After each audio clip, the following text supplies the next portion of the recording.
1953. The Cold War is raging. America is terrified. The CIA believes the Soviets have cracked mind control. They think Russian spies can be programmed to kill on command, to forget everything, to become perfect assassins. The CIA decides America needs the same weapon, but they cannot wait. They cannot ask permission. They need human guinea pigs, and they need them now. The question was simple. How do you control a human mind? The answer would destroy lives, and the CIA would make sure no one ever knew. His name was Sidney Gottlieb, a chemist, a man who loved poisons. The CIA made him the chief of mind control. His budget was unlimited. His oversight was zero. He bought the entire world's supply of LSD, $240,000. Every single dose on Earth. He gave it to hospitals, to clinics, to prisons, through fake foundations. The doctors never knew they were working for the CIA. The patients never knew they were lab rats. Gottlieb called it research. History would call it torture. And it was just the beginning. They gave LSD to prisoners, to mental patients, to drug addicts, people who could not fight back.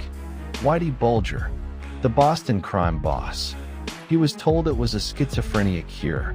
They gave him LSD every day. For 15 months. He wrote later, the room would change shape. Blood coming out of the walls. Guys turning to skeletons in front of me. I was in prison for a crime, but they committed a greater crime on me. And Bulger was not alone. 80 institutions, 44 universities, 185 researchers, all part of the same machine, all turning a blind eye. The CIA did not start from scratch. They went to the source. Nazi doctors, men who had experimented at Auschwitz.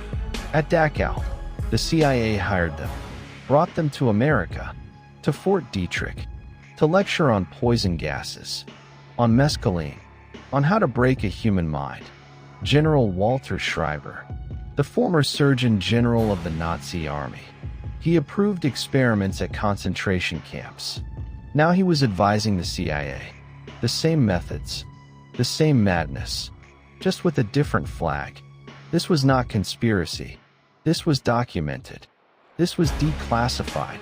And this was only the surface. Dr. Ewen Cameron, president of the World Psychiatric Association, a respected doctor, a monster in a white coat. The CIA paid him through a fake foundation. He ran the Allen Memorial Institute in Montreal. His methods had names. Depatterning, psychic driving. He put patients in drug-induced comas. For weeks, months, he gave them electroshock. Not once, not twice, hundreds of times.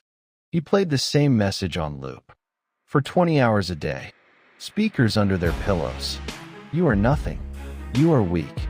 Stop it. It makes me weak. He erased their minds. He rebuilt them, or he broke them forever. Many never recovered. Some did not survive. And the CIA watched and took notes.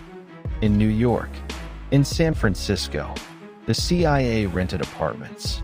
They called them safe houses. Federal narcotics agent George White ran them.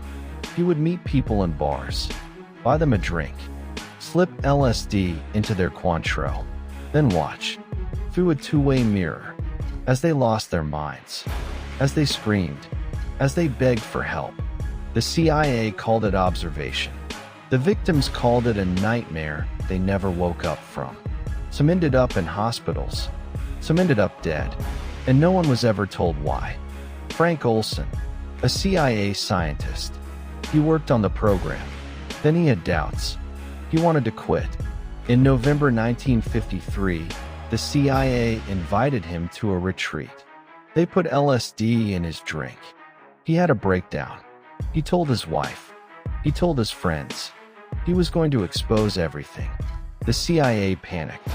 They sent him to New York to see a doctor. That night, he fell from a hotel window. 13th floor. The CIA called it suicide. For 20 years, his family believed it. Then the truth came out.